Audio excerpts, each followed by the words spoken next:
എടാ മാഗി ഉണ്ട്, ഇപ്പി ഉണ്ട്, നിനക്കേതാ വേണ്ടേ? എനിക്കിത് രണ്ടും വേണ്ട. എനിക്കിത് രണ്ടും മാത്രമേ ഉണ്ടാക്കാൻ അറിയുള്ളൂ. മര്യാദയ്ക്ക് കഴിച്ചു, ഞാൻ കഷ്ടപ്പെട്ടുണ്ടാക്കിയതാ.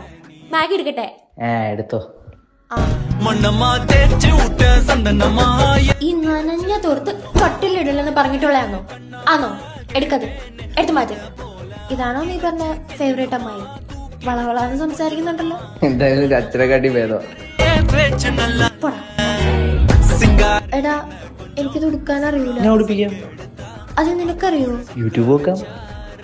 ആ എടാ എടാ എനിക്ക് പാനിപൂരി വേണം. രാത്രി 2 മണിക്കാന്നോടി നിന്റെ പാനിപൂരി? നീ അല്ലേ ഡേറ്റ് ചെയ്തോണ്ടിരുന്നപ്പോ പറഞ്ഞ ഞാൻ എന്താഗ്രഹം പറഞ്ഞാലും അപ്പൊ സാധിച്ചു തരാന്ന്. Okay bye, good night. ഓ എണീക്കടാ. ദൈവമേ താഴെ പോയാ. എടാ ഞാൻ എടുക്കണോ?